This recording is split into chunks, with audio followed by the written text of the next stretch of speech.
Section 1.2 covers exponents, order of operations, and inequalities. The objectives of this section are to use exponents, use the order of operations rules, use more than one grouping symbol, know the meanings of inequality symbols, translate word statements to symbols, write statements that change the direction of inequality symbols, and interpret data in a bar graph. These topics in this section, while may be fundamental, are very critical to your success in algebra. These are things that are used repeatedly, primarily the work with exponents and order of operations. So in this section you'll work only with number values. This will extend in later sections to algebraic expressions. Let's talk about the first objective, which is to use exponents. What is an exponent? If you think about an expression of this form, for instance, 2 times 2 times 2, where you have repeated multiplication. Another way that we can write this is actually in exponential form. We write it with a 2 and a superscript of 3, which is read 2 to the third power or 2 cubed. So this 3 is called the exponent, and the 2 is called the base. So the exponent indicates to do repeated multiplication of the base. Repeated multiplication of the base. So back to this example, what is 2 to the third power or 2 cubed? We know that 2 times 2 is 4, times 2 is 8. Please don't make the mistake of saying 2 times 3, which is 6, because you're multiplying the 2 times itself 3 times. Here are a few more examples from the textbook that I pulled in. Let's just do a few of these. I would say maybe number 7, 12 squared, that is 12 to the second power, is 12 times 12, or 144. What about number 13, 3 to the fourth power? 3 to the fourth power means to do 3 times itself 4 times. To multiply this without a calculator, you could think of 3 times 3 as 9, so you really have 9 times 9, or 81. Let's do one more of these. What about number 18? That's 3/4 raised to the third power. So this means to do 3/4 times 3/4 times 3/4. If you've forgotten how to multiply fractions, you can go back to section 1.1, but basically you're multiplying the numerators together and then the denominators. So the numerator is 3 times 3, which is 9, times 3 more, which is 27, over 4 times 4 is 16, times 4 is 64. So the answer is 27 over 64. Now I'm going to tell you with exponents, there are some of these that you really should know by heart. Some of the exponents that you should know by heart are the perfect squares,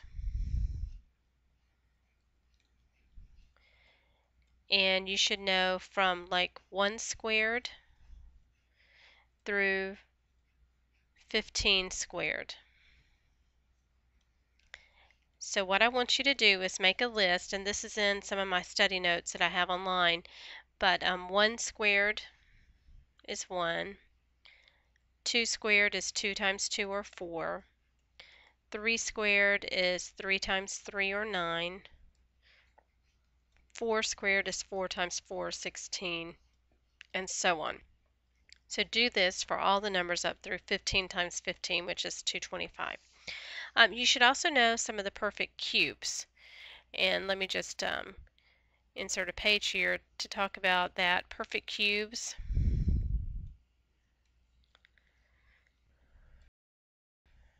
are things like 1 to the third, which 1 times 1 times 1 is just 1. 2 to the third, we just did that one earlier. 2 times 2 times 2 is 8. 3 to the third, 3 times 3 times 3, or 3 cubed, is 27. 4 to the third, 4 times 4 times 4 is 64. 5 to the third, 5 times 5 is 25, times 5 is 125. Okay, and maybe one more of these. 6 to the third, 6 times 6 times 6 is 216. Now on your calculator, if you have a graphing calculator, there is a key that looks like this, the little caret symbol. So if you wanted to enter 6 to the third, you would type in the base, which is 6, press this caret symbol, and then the exponent of 3, and then enter for it to execute that operation. If you have a scientific calculator, you're going to have a key that looks something like this, y to the x. So you would press your base 6, your y to the x, and then your exponent of 3 and equals. Okay. Perfect fourth powers, I would say there's really not too many of those that you need to know by memory, but you should know certainly like, let's say 1 to the fourth, 2 to the fourth,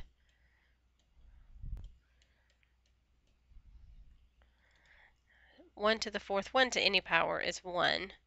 2 to the fourth is 2 times 2 times 2 times 2, which is really 4 times 4, or 16. 3 to the fourth, we did that one earlier.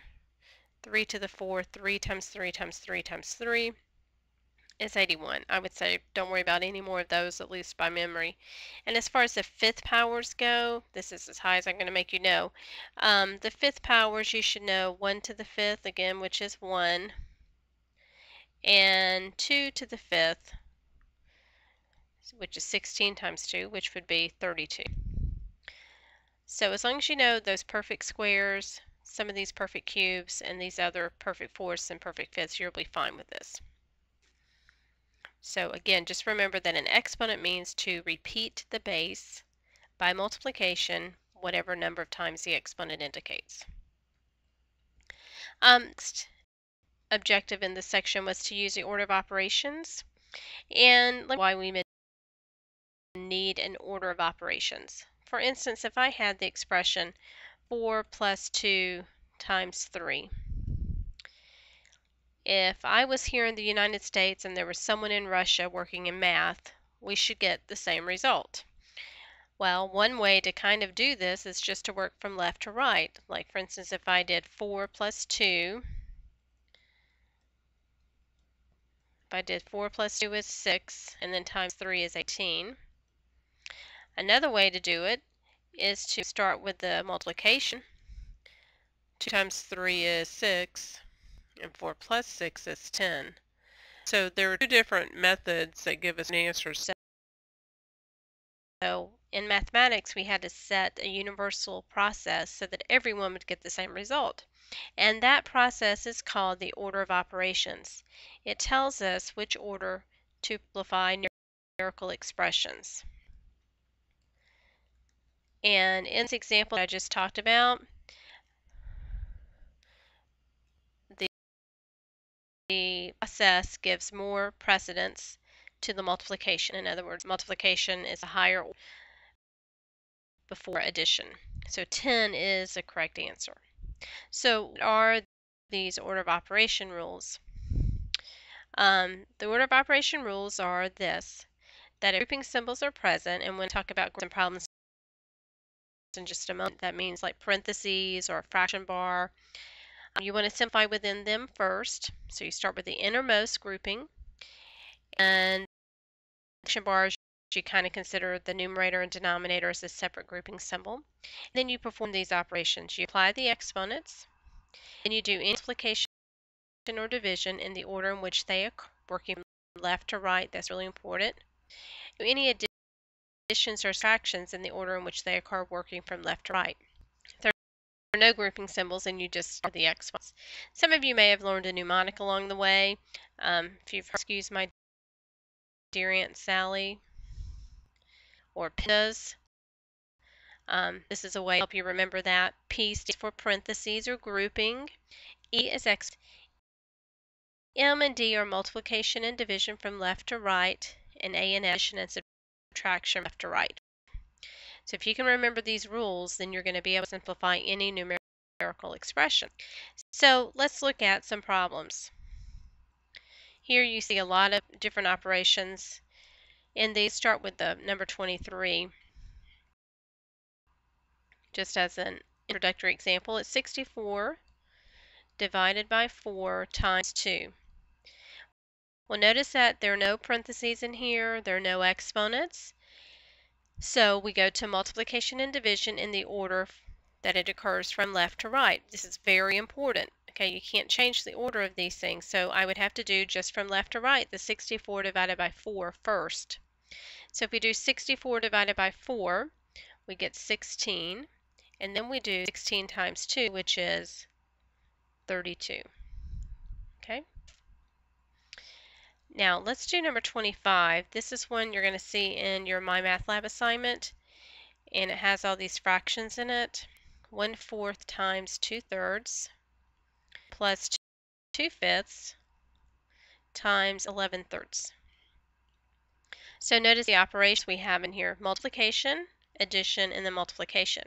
So multiplication is the higher operation. So what we would need to do is the multiplication 1/4 times 2/3, and then the multiplication 2/5 times 11/3 before we do any addition. So to multiply 1/4 times 2/3, if you remember with multiplying fractions, you can multiply across the numerators and across the denominators. You may also simplify that first. In other words, if there's a common factor, that's a number that divides into both an expression in the numerator and denominator, you can take that out first. So for instance, 2 divides into 2 one time, and 2 goes into 4 2 times. And so we really have 1/2 times 1/3, which is 1/6. And then we're going to add that to the product of 2/5 times 11/3. So there's no numbers that divide into the numerator and denominator here. So we just want to multiply 2 times 11, which is 22, over 5 times 3, which is 15. Now, the hard part of this is that I have to add 1/6 plus 22 over 15. To add fractions, you must have a common denominator. So to get a common denominator, I need to think of a number 6 and 15 will go into. 6 and 15 both divide into the number 30. So I need to rewrite each of these fractions with a denominator of 30.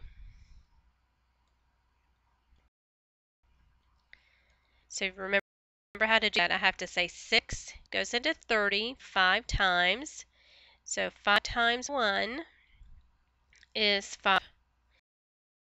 15 goes into 30 2 times. So 2 times 22 is 44.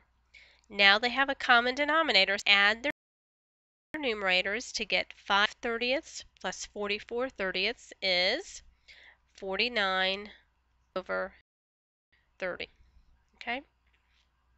Do one of these other problems here that has some more grouping in it. Why don't we do number 35?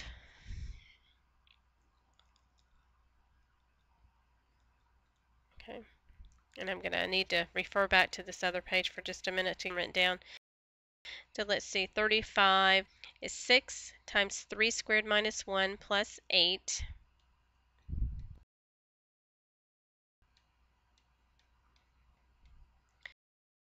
All over .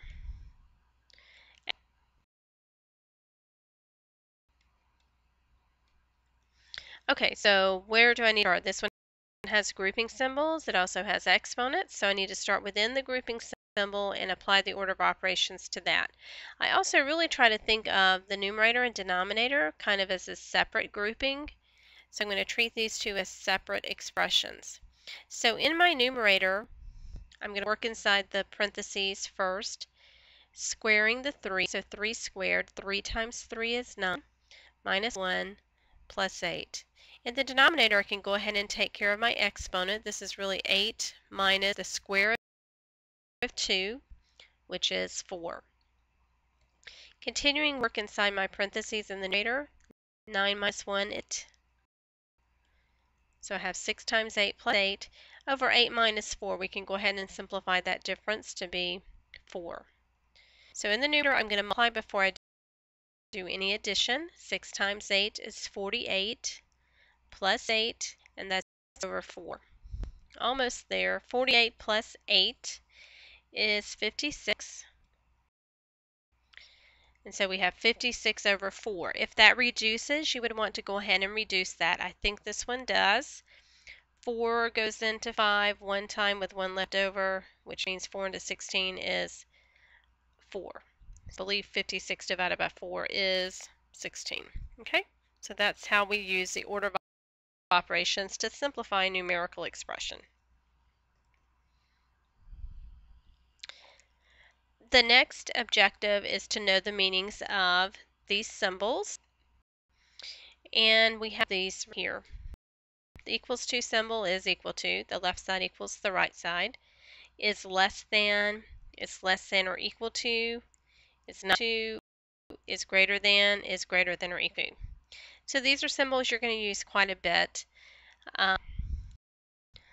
To make sense of these, let's just make sure you understand the expression if 4 is less than 5. That certainly is a true statement. But 4 is less equal to 5 is also true, because while 4 is not equal to 5, 4 is less than 5, so it only has to satisfy part of that. The statement 5 is greater than or equal to 5 is also true. Though 5 is not itself, 5 is equal to 5. So whenever you have less than or equal to or greater than or equal to, as long as it satisfies one part of that, then the statement is true. Okay. So let's talk about some of these problems you're going to see online. Some of these are going to say to simplify both sides of the inequality statement is true or false. So this is where you're going to apply again the order of operations. So let's look at a problem. What about number 47?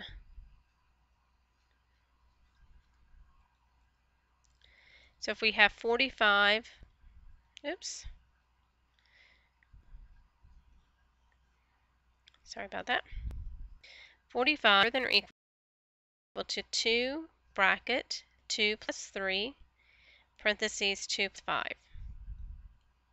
Okay, so you think about this one. Where would you start? Since you have parentheses within bracket, you need to start within the parentheses.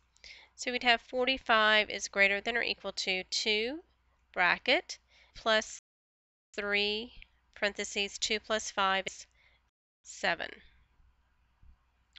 Now, do you remember this fact that when a number is written beside in parentheses, like here, this means multiplication.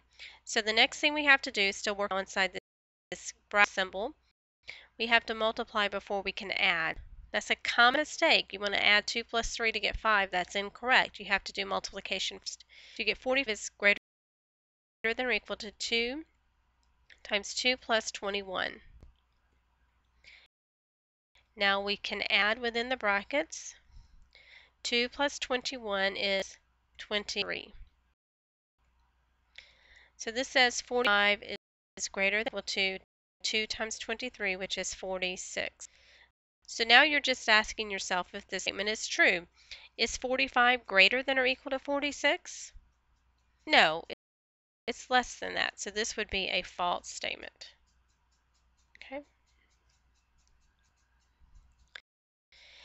The other thing you have to do with these symbols is to translate from words to symbols. So let's see, like this. Basically, you're just reading from left to right and putting it down. 15, okay, is equal to is our key phrase. 5 plus 10. What about 57?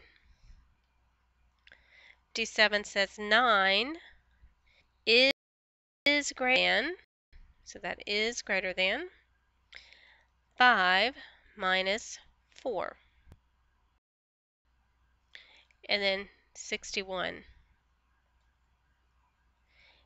2 is less than or equal to, so is less than or equal to 3.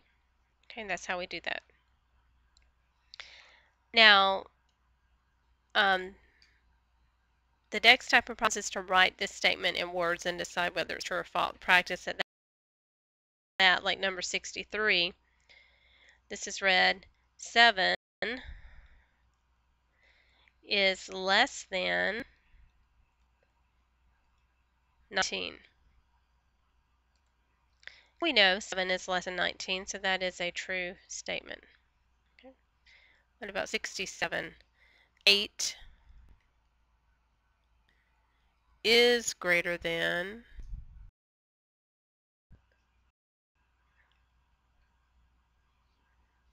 or equal to 11. Okay. So is 8 greater than 11? No, that one would be false.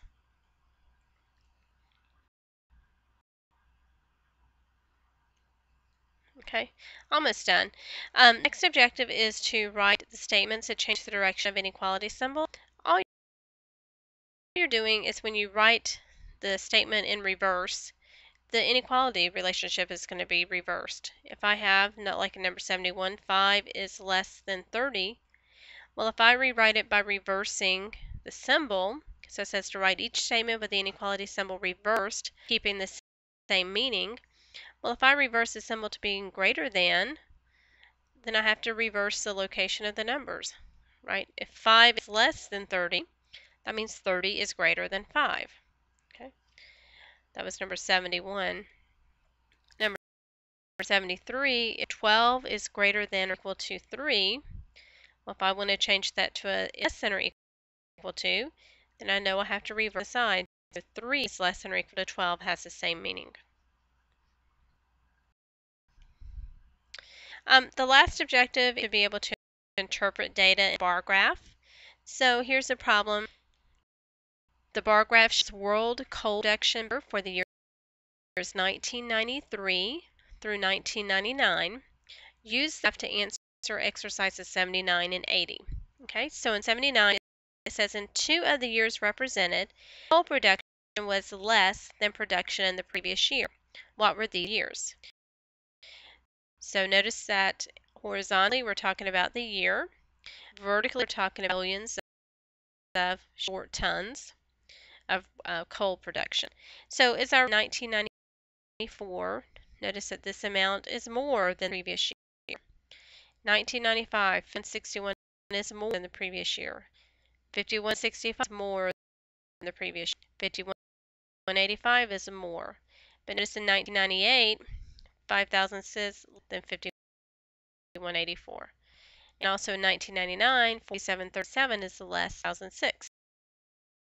So in years 1998 and 1999, the production increased. The answer to this problem would be 1998 and 1999. The first year in which production was greater than 51 billion of short tons.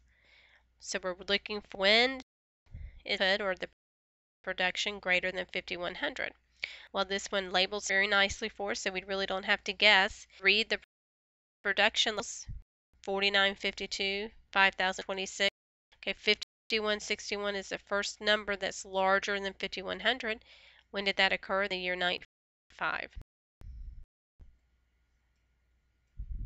Okay, recap. We've talked about in this section exponents, order of operations. Those are using more than one symbol. I didn't really hit on that too much. That's really the order of operations problems. Know the meanings of these inequality statements, translate statements to symbols, reverse direction of inequality symbols, and then interpreting data. If you have any questions on this, please contact me.